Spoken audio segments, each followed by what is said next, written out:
If you've ever signed a job offer without reading everything carefully, you're not alone. Most people do that, and it usually feels fine until something goes wrong later. Because what most people don't realize is this: your job offer doesn't just describe your job. It quietly decides what happens if things don't go the way you expect. Like how much you'll get paid if your job ends, or what happens if your role changes, or if your bonus isn't what you thought. And in all of these situations, your contract usually sets a minimum, but the actual outcome can sometimes be very different. That gap is where most people lose money. So in this video, I'll show you 4 specific things to check in your job offer and what you can do about them without risking the job. This brings us to point 1, which is termination clause.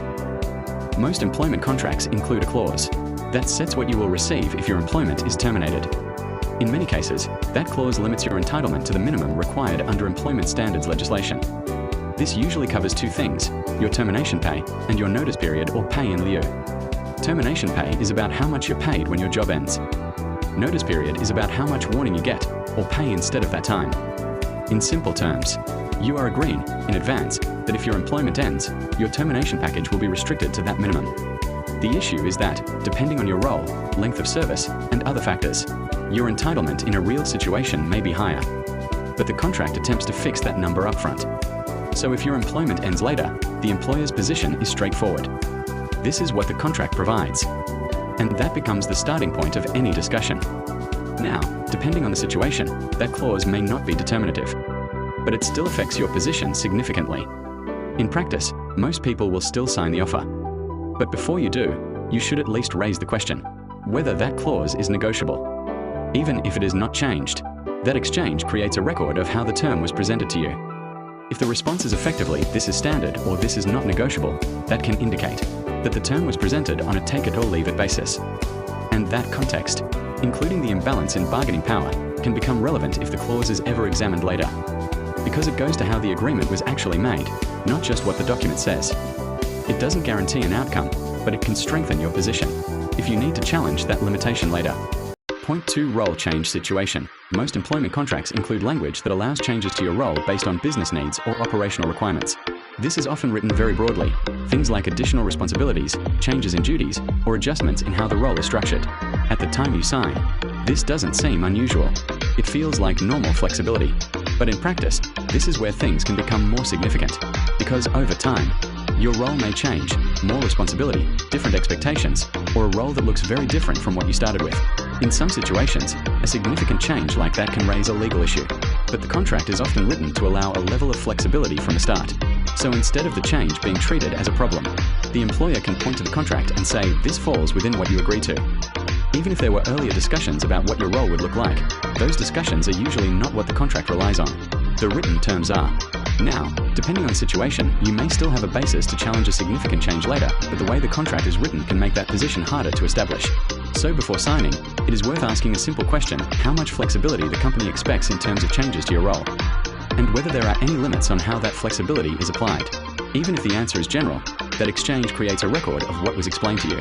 And again, that context can become relevant later. Point 3, constructive dismissal caps in certain employment contracts. There are clauses that attempt to address what happens even if the employment relationship breaks down. For example, some clauses are written in a way that says even if there is a significant change in your role, or a situation that would otherwise be treated as constructive dismissal, your entitlement will still be limited to the same minimum amounts set out in the contract. Instead of leaving that question open, the contract tries to cap it in advance. That's important because these situations are not always straightforward. In real circumstances, the impact of a major change can be more significant than what the contract assumes. But the clause is designed to bring everything back to a fixed, limited amount. So if the situation is raised later, for example, you argue constructive dismissal. The employer's position is that even in that scenario, this is what the contract provides. Now, depending on the situation, a clause like that may not be decisive, but it still shapes the discussion from the start.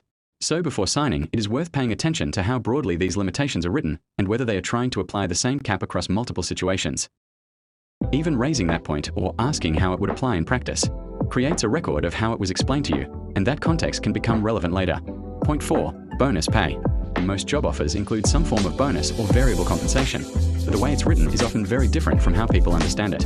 For example, it may be described as up to a certain percentage, or stated to be discretionary, subject to conditions, or tied to overall performance. On paper, that sounds straightforward, but in practice, the actual payout can depend on several factors. Not just your individual performance, but sometimes team performance, company performance, or internal criteria that aren't fully explained. Those details are not always clear at the time you sign the offer, so the number you see may not reflect what is actually paid in reality, especially if the bonus is structured in a way that gives the employer broad discretion. Now, in some situations, past practices or consistent payouts may still be relevant, but the way the clause is written often gives the employer significant flexibility.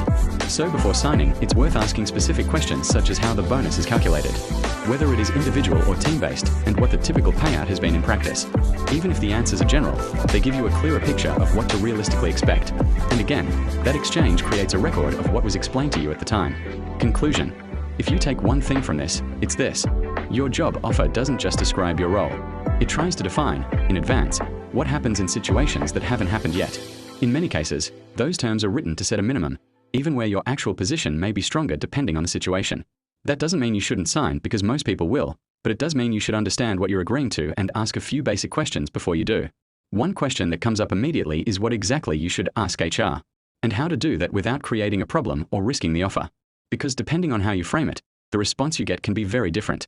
So in the next video, I've broken that down step by step, including what you can actually write in an email, the kinds of responses you're likely to get from HR, and how to reply in each situation so you're not guessing, you're responding properly.